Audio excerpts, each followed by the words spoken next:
요한복음 614절 맞습니다. 그런즉 너희가 지금은 근심을 가지나 영적인 근심이죠. 이제 성경에서 이 표현들이 우리는 어려워요. 그러면 이제 우리가 근심하면은 우리가 이제 근심 걱정, 염려 불안 초조 뭐 그렇게 이해하지만 그게 아니고 영적인 근심을 가진다고 바울도 쓰거든요. 바울도 여기서 근심한다고 했으면 바울이 영적인 근심, 영이 안 될 때, 우리 육이 안 될 때 근심하죠. 영이 안 될 때 근심, 어떤 근심입니까? 내가 예전에 죄를 짓는 상태이기 때문에 고통을 주는 상태. 그래서 십자가를 지게 하는 영적인 모습 때문에 영이 근심을 가지죠. 이래 살면 안 되는데 하는 그런 고통이 우리에게 근심이 있는 건데 우리가 영을 못 느끼는 거죠. 왜? 지정에는 머리니까 못 느끼는 거죠. 영은 우리 안에 있는데. 그러니까 이제 영의 근심이 우리에게 드디어 전달된다. 이거는 단계가 거의 근본 단계예요. 근본 단계. 은권에서는 전혀 모르죠. 은권은 막 살아요. 은권은 그냥 살기 때문에 못 느껴요. 그냥 하나님 앞에 범죄하고 죄짓고 살아도 은권에서는 뭔가 못 느낍니다. 그냥 잘하는 줄 알아요. 그러니까 그건 상실됩니다. 그러나 근심을 느낀다. 이거는 수준이 좀 높은 거예요.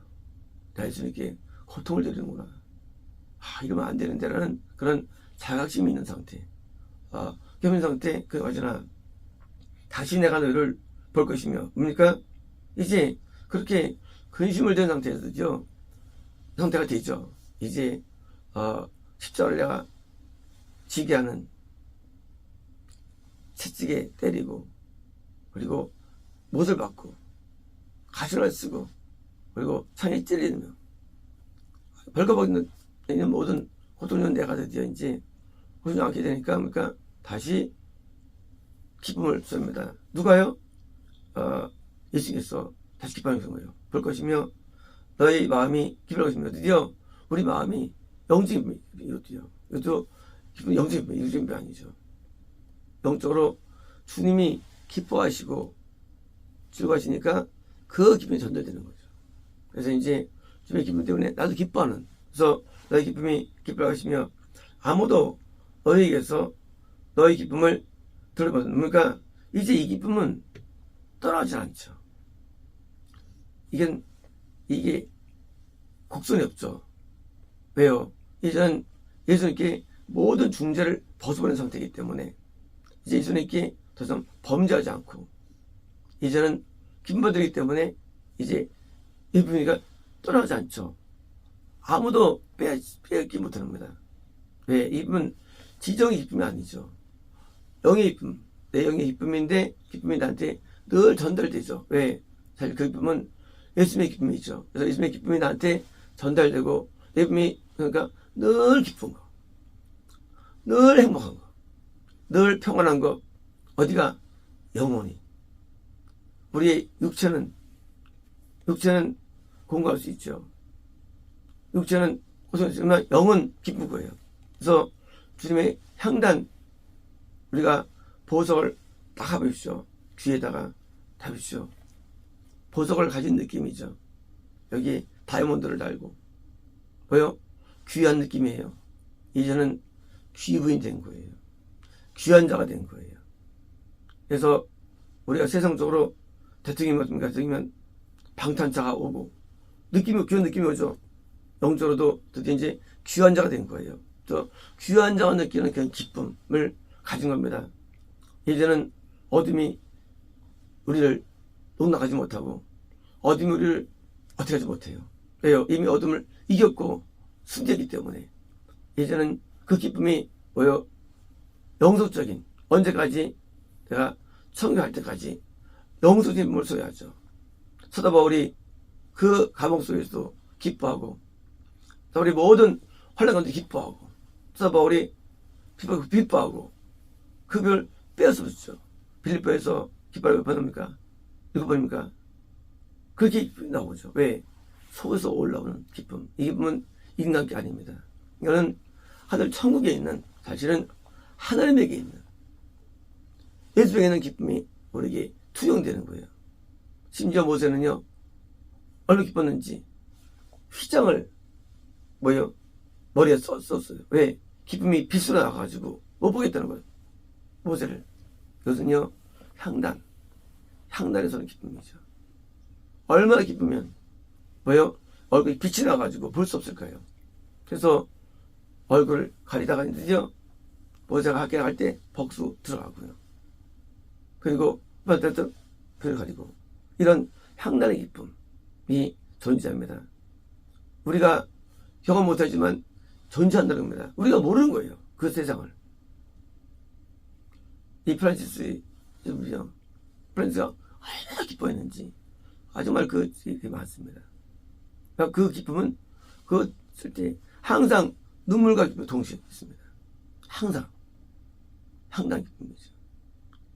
이 수준이 다른 겁니다. 그래서 예수님의 기쁨이 우리의 행복이죠. 드디어 행복을 떠나지 않죠. 이것은 사실 하늘에 있는 겁니다. 죽음을 갖게 되는 거예요. 죽으면. 근데 우리는 이미 그것을 누립니다. 그러므로 이 땅의 보석은 이 땅에서 천국을 누리는 겁니다. 이 대제사장이 아론의 옷이 세마포를 입죠. 구원입니다. 왜? 청색 속옷을 입습니다. 이거 이 인도자의 옷이죠.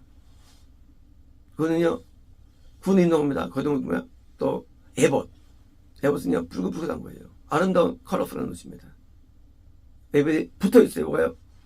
붙어 있느냐? 여기 흉표가 붙어 있어요. 흉표는요, 같은 에봇 기질이 똑같은 재질이에요. 근데 12개의 보석이 붙어 있죠. 안에는 에봇은요, 이 땅에서의 이 인도자로서의 천국을 말하죠. 그런데 붙어 있어요. 그래서 이 땅에 천국과 경험하는 거, 지성소, 천국이죠. 영생입니다. 지성소를 경험한다면 똑같이 그런 기쁨이 올라온다는 거예요. 그래서 과거에 찬양이 귀 충만했죠. 그래서 어릴 때도 이 기쁜 소식 맨날 이런 소식을 지겹지도 않아 그 노래가. 하지만 기쁨을 기쁜 소식 부릅니다. 낮아도 늦어야 되네 부르고요. 양은 평화 부르고요. 기쁨의 찬양 부르죠. 왜요? 향단급에 있는 부흥사분들이 오셔가지고 인도하니까 충만하니까 그 기쁨이 전달되고 우리 같이 뜨거워진 겁니다. 존재합니다. 뭐가 존재할까요? 근심이 떠나갑니다. 은구원 근구 땅에 다 떠나도 드디어 이제 영생이라는 보석이 드디어 우리가 와가지고 드디어 이제 그 하늘에 있는 천국에서 느낄 수 있는 느낌을 정말 가지는 그런 놀라운 행복의 단계, 그것이 존재하기 때문에 그렇게 살아가는 사람들이 있는데 다윗이 법궤 올 때 춤을 추죠. 발현됩니다. 그래서 다윗이 레위인들에게 4,000명 정도에게 찬양을 부르게 하고 4,000명의 찬양 굉장하죠. 그런 찬양이 있겠습니다. 사람이 다윗이 만든 시를 얼마 찬양 부릅니다. 그 시를 찬양 부릅니다. 찬양 부르는데 세상에 4,000명이 부릅니다. 그리고 악기들을 동원합니다. 악기를 표현한 거예요. 왜? 기쁨이 충만할 때 노래가 나오는 겁니다. 노래가 나오고 악기가 나오고 그래서 그걸 표현되는 거예요. 하나님의 세계는 기쁨의 세계인데 천국의 세계인데 반대로요, 마귀에 있는 세계는요 우울과 슬픔과 암울함이 넘치죠. 그래서 자살하죠. 왜요? 죽고 싶다. 왜요? 저 지하 동네 세계입니다. 마귀 세계. 터지지 않다. 안 기쁘니까. 터지지 않아요. 그래서 제 동네는요, 삶에 의미가 없고, 회색빛 삶을 살죠. 그리고 어떤 낙이 없고, 소원도 없고, 눌려서 사는 겁니다. 정말 세계가 존재돼 지금 자연계에 존재하는데 최고점인 향단급이 있고요. 또 자살하는 치약이 있고요. 그래서 예수 그리스도 믿을 때 우리가 환난 가운데 기뻐하고요. 고난 가운데 즐거워하고 환경은 고통스러워도 기쁨이 충만해가지고 세례요한이 광야에서 기도 생활하죠. 그 사람들이 몰려오죠. 그때 세례원이 그 추위와 배고픔과 외로움에서 쪄들어가지고 고통스러웠을까요? 아니죠. 세례원이 기분이 충만했겠죠. 그리고 그러니까 사람들이 와가지고 세례받고 복음을 들었겠죠. 환경은 사막이고 광야를 할지라도 관계없다는 겁니다. 우리가 향락이 된다면, 우리가 죄에 돌아간다면 어디든지 항상 좋은 겁니다. 어디든지 천국 되는 거예요. 그래서 여러분 중에 저희 복음은 어디 천국이라고. 왜? 예수님이 기쁨이 나한테 올려오니까.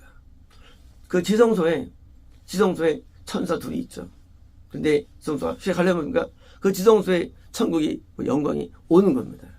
영광이. 그래서 천국의 영광이 오는 거. 그래서 과거에도 많은 선지들이 천사가 수만이 따라다니는 걸 보이죠. 수천입니다. 뭐요? 임재, 하늘의 영생에 있는 내용들이죠. 예수님도 12군데 천사를 말씀하셨고요. 어마어마한 천국의 힘이 이 땅에 존재하는 거예요. 그래서 이 땅에 천지자급에서는 천사들이 존재해가지고 심지어 유나는요, 지옥에서도 솟아 올라오죠. 죽었다 살아나죠. 뱃속에서. 그 천국 힘이 있는 거예요. 그래서 현대급은요, 이런 기적이 존재하고요, 능력이 존재하고요. 그래서 지금도 그런 현대에서 기적이 나타나는 기적이에요. 그래서 이런 기적은 하늘밖에 할 수 없는 기적들. 뭐 땅이 막 갈라지고 막 해일이 막 일어나고 그 구원을 위해서 매출이 막 떨어지는 놀라운 기적들이 있는 거죠.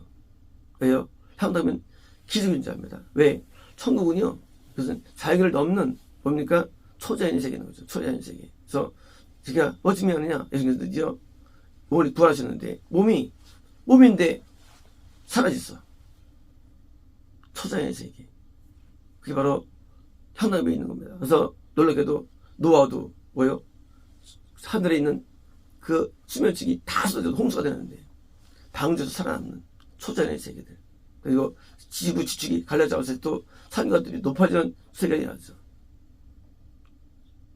그리고 희석에는 지축을 바꿔놓게 하고 여호사는 태양을 멈추게 하고 이 초자연의 세계들. 이 세계는 전부다 지성소가 열림을 하면 형성됩니다. 그래서 성범이 열리는데 그때는 뭐예요? 그때는 영생이 확정된 그런 때를 말하죠. 과거에 이런 초전 형상들, 그런 것들은 영생급에 있는 것들입니다. 모세는 120세를 사는데 눈이 여전히 멀쩡하고 좀 나쁘지 않은 놀라운 세계들. 엘리가 순천하고 초전의 세계들. 없는 거예요, 이 땅에서는요. 지금이야 하면 존재하십니다. 그래서 우리가 그 세계를 모르는 것 뿐이에요. 그 세계, 기독교만 이렇게 하면 전 세계가. 완전 초전의 세계입니다.